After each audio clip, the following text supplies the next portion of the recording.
Hello and welcome to Low Budget Gaming and welcome to another fast descended video. So today is the 17th of April. We are currently in maintenance. The update is being applied. We have the patch notes. I wanted to have a quick read, or at least the main things here, and discuss a few things. INES is once again getting some adjustments and good adjustments because they're fixing some of the issues with the targeting on her first ability. So now she would feel pretty good. I would say better than before. Anyway. So first we have Ultimate Blair. So Ultimate Blair, as you know, is coming out with this patch. You can acquire him with the standard amorphous materials. So they'll have new amorphous materials added to the game. You can use Sharon, Outpost, and the 400% dungeons, get the amorphous materials, and then you open them from Colossus and things like that. Two skill modules, Killer Recipe, and the other one is called Next Level Recipe. This one here increases your crit rate and crit damage and skill power, and then attacking an enemy inflicted with burn generates Chef's Touch. Um, Chef's Touch over here, it says designates an enemy in front and fires Chef's Touch. It flies in pursuit of the designated enemy, so it sort of targets them. Okay. Also fires a meatball forward that explodes on impact, dealing damage and inflicting burn. At the moment, both of these seem very interesting. The second one creates a flame zone under your feet at certain intervals. Enemies that step on the flame zone take damage and are inflicted with burn. So sort of similar to Serena and one of her modules, Venom, something I can't remember, Synthesis. Spurts fire forward. Fire has 3 levels and changes in level when skill effect range reaches a certain value. You can acquire Ultimate Blair skill modules from hard indice battles and module combines. So standard stuff here. So these are the material patterns that can no longer be acquired, and they'll be replacing it with these ones. And yeah, you can get them from the amorphous materials. So I'll have a quick video for the new players as usual.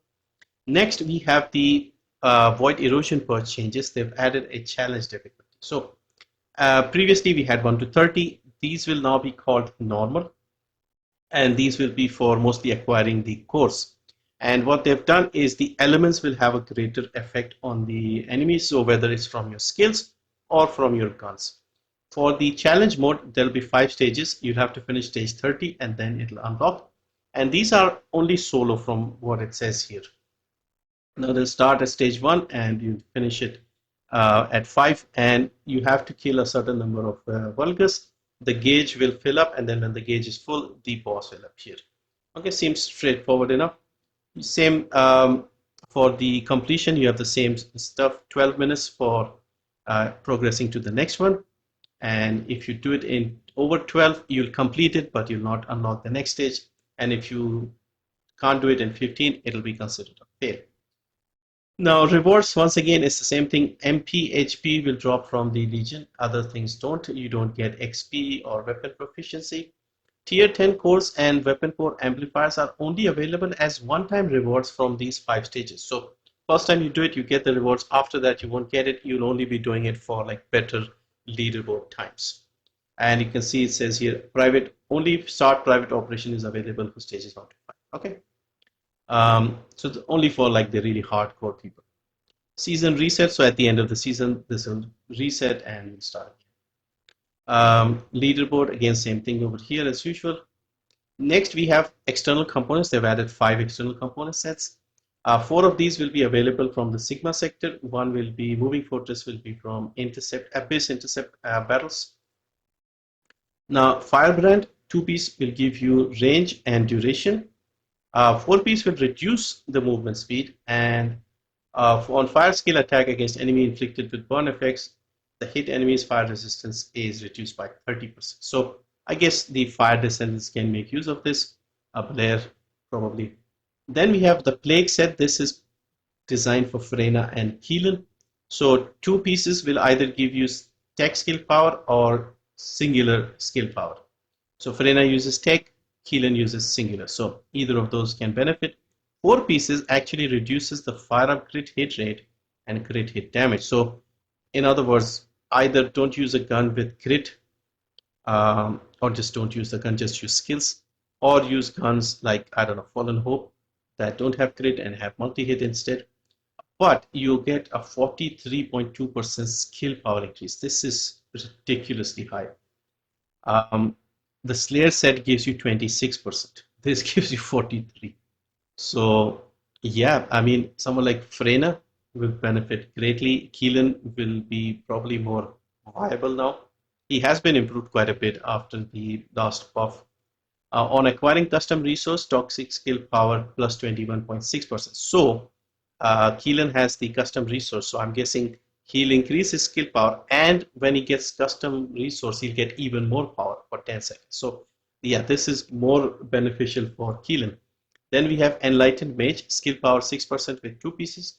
4 pieces, again, firearm attack reduces by 12%. Not that big a deal if you think about it.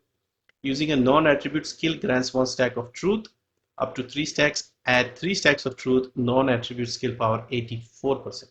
So someone like Valby with a Peacemaker, because you're not using the Peacemaker, you're not fighting the Peacemaker when she's holding it, you are getting a boost with it to your skill power, and then you're getting more skill power here. So yeah, I think this could work very nicely with her. Then Moving Fortress gives you 25% defense. Again, crit rate and crit damage on the gun goes down, reduces incoming damage by 0.01% of the current defense. So probably um, Ajax. And then we have Shell Crusher. Now this one is very interesting. With 2 pieces, you get a plus 5% fire rate. Plus 5% fire rate could be pretty handy on people who want to max out the fire rate and stuff like that. So any gun-based Descendant is probably going to use this 2-piece here to get that extra 5%. Now 4 pieces will give you anti-void shields. Okay, so Void Vessel will benefit if you don't have the what's the called? Fortier. So I'm guessing that is the purpose of this one. Reactor external component option enhancement. So you'll be using quantum crystals and nano compounds to improve the reactors, and energy control cores to improve the external sets. Now what they have done here is when attempting enhancement, there's a small chance of triggering a critical success, which increases the option by twice the default increase. So when you try and do this, it'll increase it a little bit, and sometimes you'll get a critical success, which will increase it by 2 times. So it's not like a straight thing. However, the other thing they have done here is if you enhance it 1 time, it will cost you 5,000 of these things. 2 times will be 10,000, 15. So it will go up until 5 times. So depending on how many you have, you may want to be a little careful with which of the external components or the reactors you are going to enhance. The ones that need a slight improvement could benefit by doing it once or twice. We'll have to see once this is live. I'll have a look and see how much it improves. If it's a tiny amount, then it's probably not worth it, and we are back to farming the reactors. Or if it's just enough to max out our stats without spending too much, we'll see. At the moment, it seems like if you do it a couple of times, it's fine. But if you keep rolling it 5 times, it'll cost you quite a lot. And for example, I have about 5 million of these each, and I've been playing since day one, and I've been accumulating. But at 25,000 per roll, this could be done very quickly. So we'll see. Then we have the medals in the game. So they have added a medal system. So for completing awards and acquiring records, you get the Albion Honor Medal. So I assume this is like completing each and everything in the game in terms of the awards. This might be a little difficult because there are certain awards that are kind of difficult, like that support request, which they have, by the way, reduced the requirements. You also have things like break Deathstalker parts and things like that. So if it's all of them, every single one of them, then this will be a bit rare. But if it's like most of them, or like if there are 500 in total, and if you do 430, you'll get it, something like that. So yeah, you have various of these things for weapons and unique ability badges, cores unlocked. Descendant badge. So if you own 28 Descendants, you get the Descendant badge with these 3 things. But it seems 28. So I don't know if this counts the dismissed Descendants as well, or if you need to have them, because I have dismissed quite a few of the normal Descendants that have ultimate variants. So yeah. Anyway, we'll see once this is live. You can view the requirements for earning a medal and claim it in the journals. Okay, you can equip medals in inventory. Okay. Added guide quest. So this is for the newer players to improve the guides or the tutorials for newer players. Then they've added a lot of these new modules, very interesting.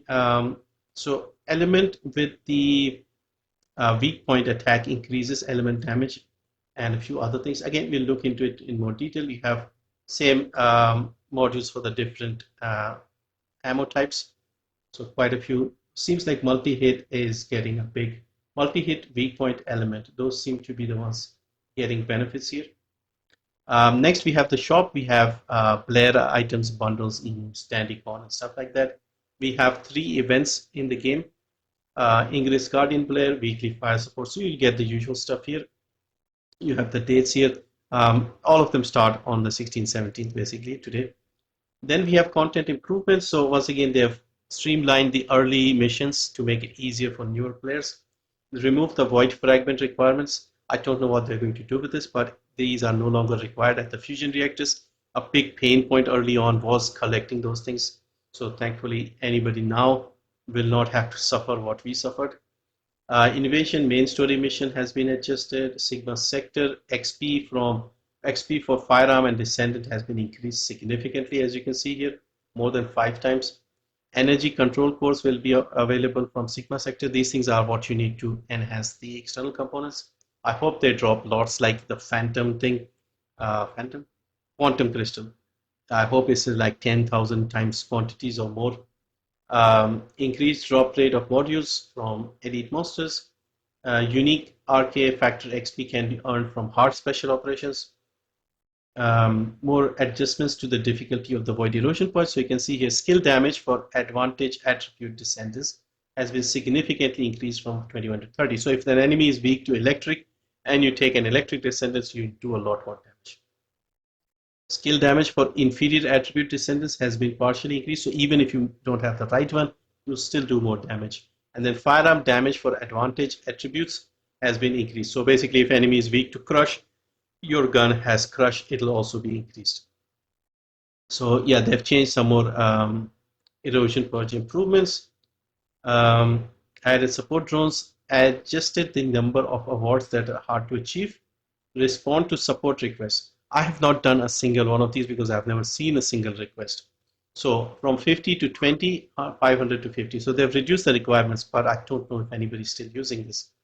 Acquire high value relics. So this was another award in the game, and we have been getting 2 a day. So they have reduced that to 1 instead of 100. 250 has been dropped to 5, 500 has been dropped to 13, 100,000 has been dropped to 25. So you can now do this quite easily. Ultimate Bunny can now be acquired in the normal difficulty. So they've dropped the variants here, the amorphous material patterns that you need, and those that have been removed. Serena, with the common skins, her wings will be hidden, so Albion administrative support and Dandycon, so you won't see her wings until she uses the skills. Then we have adjustments to weapons and modules. So basically, if you made multiple copies of any gun, multiple 5 sets, you will be refunded the cores that you unlocked with the core binder, things like that. And then they have fixed the tooltips on rocket launchers and stuff. So instead of saying firearm attack, it'll say explosive attack and so on. UI and UX changes here, some improvements there. Again, I won't read into this. Photo mode adjustments here. Miscellaneous, you have some more changes. Something like here, for example, both the dogs can equip the skins now. Some requirements have been adjusted for the weekly and daily challenges in the battle pass, some bug fixes, and now this is the important one. I wanted to talk about this. So with the nerf to INES, a big problem for a lot of people was they had messed up the targeting for the first ability. So besides not going through walls, it was also not targeting. Sometimes an enemy would be standing in front and you would fire your Q and it would hit the guy behind or not hit the guy in front. You had to use your second ability and things like that. Q was still very powerful, but now they have fixed that. Okay, so fixed an issue where INES chain lightning and floating lightning skills cannot hit certain objects. So now they can. Fixed an issue where some of INES's effects are applied with an excessively slow speed on a target whose speed has been undetermined. Updated. Fixed an issue where INES's chain lightning and floating lightning would disappear when the next target was behind terrain. Now, after the initial hit, if the next target is obscured by terrain, the lightning will return to INES instead of disappearing. So this was a huge problem. People who were unhappy with the nerf, they were also unhappy because of this. Because, okay, they had reduced and increased the cooldown. However, things were not hitting. So now she should be fixed, and I think she should be back at the top again. So good news for INES mains here. And then we have some weapon modules adjustments. So veteran tactics cooldown was not working, I suppose. And